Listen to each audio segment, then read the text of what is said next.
Hello, my name is Ryan Honary. I would like to thank the Environmental Media Association for providing me with the opportunity to present here today. And I'm going to be discussing my artificial intelligence-driven sensor network for the ultra-early detection of wildfires. So, wildfires are becoming much more dangerous. Not only is the increase of population increasing the chances of these damaging wildfires, but climate change is only making it worse. With an increase in population, there's going to be an increase in wildland-urban interfaces. I mean, if we take a look here at Porter Ranch, we can see in around 20 years, the wildland-urban interfaces almost quadrupled because of the new homes that had to be built. Furthermore, we know that more than 90% of wildfires are caused by humans. This is not arson, but equipment failure, human mistakes. So again, with this increase in population, it also leads to more ignitions.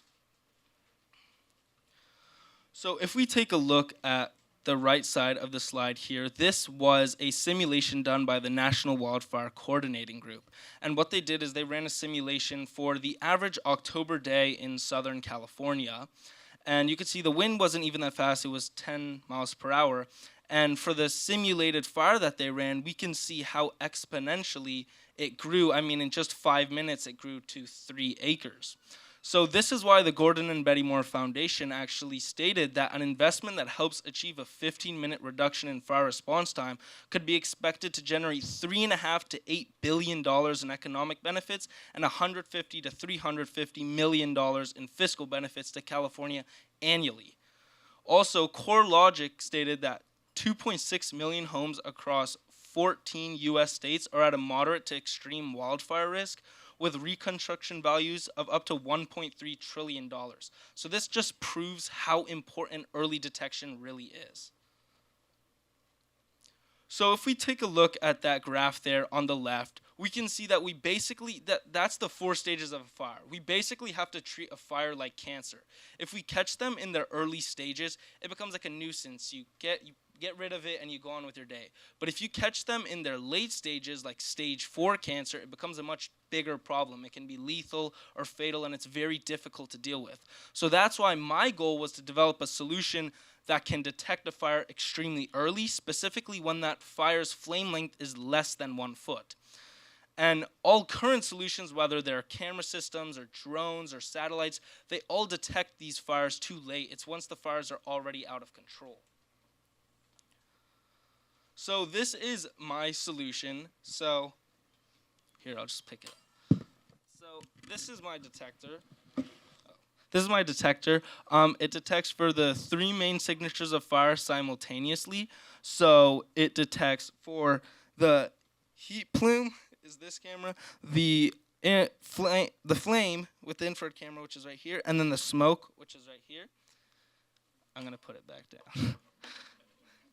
And it also runs artificial intelligence right there on my detector to basically increase its accuracy and decrease its false alarm by being able to differentiate between what really is a fire and what might just be like the sun or the exhaust from a car.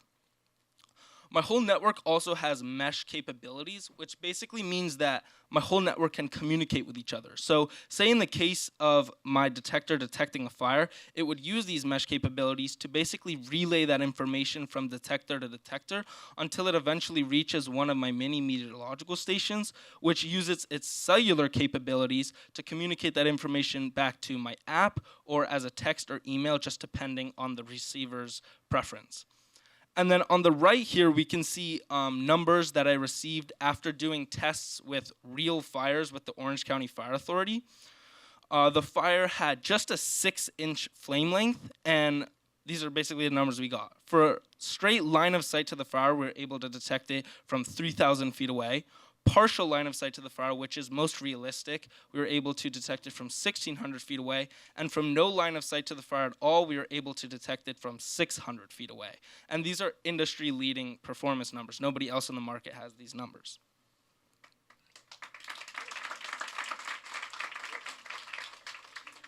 So our first deployment was in February of this year with the Orange County Fire Authority. We deployed it along the 133 corridor in Irvine. And they chose this location for a variety of reasons. First of all, if we take a look at that image in the middle, we can see that there was a lot of high voltage equipment that if they were to spark, they would catch on fire with this abundance of fuel that's right there because there was so much dead brush. Furthermore, if we look at that image on the left, we can see that there was a lot of wildland-urban interfaces around that deployment site. The deployment site is like that yellow marker right there. And so in the case of the fire, those communities would just erupt in flames. And the biggest reason why they wanted to deploy here is because along the 133 corridor, because of the geography of the corridor, it's a wind funnel. So if there was a spark of a fire, the fire would grow very rapidly because this wind would really pick it up. And so this is a video testimonial from the Orange County Fire Chief Ryan Honary. He was actually on 60 Minutes after the LA fires. And he's basically going to be, this testimonial, he talks about why he and the Orange County Fire Authority as a whole basically became interested in my network, my solution. So let's take a look. My name is Ryan Honary, and I'm the Fire Chief for the Orange County Fire Authority. I'm here today to talk a little bit about Ryan Honary and his latest project. Ryan got our attention about two to 3 years ago, shortly after the Camp Fire in Butte County. As a 16-year-old, he had developed a wildfire detection project. And given that wildfire season is now year-round, projects like Ryan's, which are AI detection, have become very valuable. And we've been very impressed by his project and look forward to working with him here again in the future.